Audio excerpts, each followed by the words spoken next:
মানুষের ভরসা রাখার চিহ্নটা কি? যদি ভোট দেওয়াটা চিহ্ন হয়, তাহলে যে যা করছে করুক, মানুষ ভোট দেবে এবং ভোটের সংখ্যা বাড়তে থাকবে।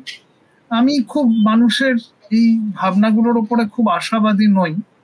তবে আমি একটু অন্য কথা বলি, সেটা হচ্ছে যে দেখবেন যে এই গণতন্ত্রে আমাদের সাংবাদিক বন্ধুরা যে কথাগুলো বলছেন, ফৌজদারি অপরাধের মধ্যে আমি একটা তফাৎ করতে চাই। একটা বড় অংশ হচ্ছে টাকা পয়সা লেনদেন ইত্যাদি নিয়ে, আর একটা তো খুন খারাপি আহ ইত্যাদি ইত্যাদি। আমি সেটা নিয়ে কোনো মন্তব্য করতে চাই না, কিন্তু মূলত টাকা পয়সার একটা ব্যাপার।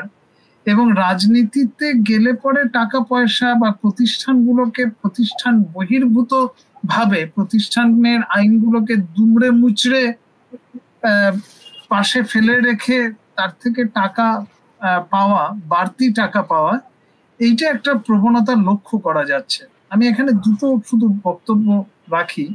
একটা বক্তব্য হচ্ছে যে দেখুন, এখন যারা রাজনীতিতে এসছেন তারা স্বাধীনতা আন্দোলন দেখেননি, স্বাধীনতা আন্দোলনের খোঁজ খবরও রাখেন না।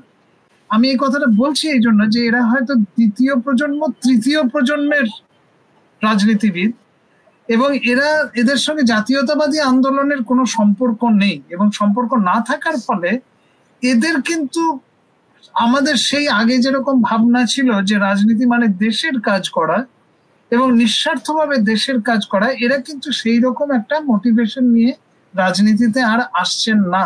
এটা আমাদের বুঝতে হবে। এরা রাজনীতিকে একটা প্রফেশন হিসেবে দেখছেন যে আমি 5 বছরের জন্য থাকবো, আমি যতটা টাকা পারি ততটা আমি টাকা এখান থেকে তোলার চেষ্টা করব। এখন এরা সবাই যে ব্যক্তিগতভাবেই টাকা খরচ করছেন আমি জানি না এরা কিভাবে কি টাকা খরচ করছেন। হয়তো টাকা খরচও করছেন না, হয়তো তারা মানে বাড়িতে খাটের নিচে তার টাকা সাজিয়ে রেখেছেন। টাকা খরচ করতেও তো একটা লাগে, একটা কি বলবো, একটা মানসিকতা লাগে। তো এটা একটা ঘটনা ঘটছে। এবং অর্থাৎ আমার এক্সপোজারটা নেই যে আমি এই টাকাটা কেমন করে খরচ করতে পারি, কিভাবে কি করতে পারি, কিন্তু আমাকে টাকা তুলতে হবে এই একটা ভাবনা আমাকে ব্যতিব্যস্ত করছে। এবং এখনই তুলতে হবে, যতটা পারি তুলতে হবে। এক, দুই হচ্ছে উল্টো দিকে দেখুন, নির্বাচনের খরচ কিন্তু সাংঘাতিক বেড়ে গেছে। এবং নির্বাচনের খরচে আপনি যত খরচ করবেন, এখন তো বলা হচ্ছে যে নির্বাচন, election is an object of management. আপনি কেমন করে ম্যানেজ করবেন ইলেকশনটা, সেটাই হচ্ছে ব্যাপার। এটা ভোট টোট কেমন করে পেতে হয় তার একটা ম্যানেজমেন্ট।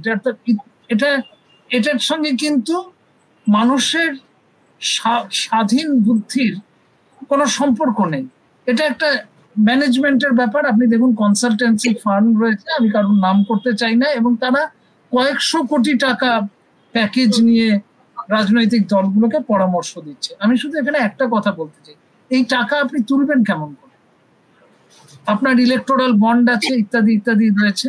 এবং আজকে এই প্রসঙ্গ যদি তোলা হয় তাহলে সাংবাদিক বন্ধুরা বলবেন যে কত ধরনের কারচুপি আছে এই সমস্ত গুলোর মধ্যে। এগুলো তো আমাদের বলবার অপেক্ষা রাখে না। তাহলে টাকা তুলতে হবে কিন্তু আপনাকে এইরকম ভাবেই প্রাতিষ্ঠানিক প্রতিষ্ঠানের যুক্ত থাকার সুযোগ নিয়ে প্রাতিষ্ঠানিক মূল্যবোধ এবং আইন কানুনগুলোকে দুমড়ে মুচড়ে আপনি টাকা তুলবেন।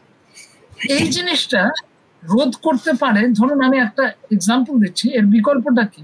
এর বিকল্প জার্মানিতে যেমন ধরুন প্রত্যেকটা ইলেকশন স্টেট ফান্ডে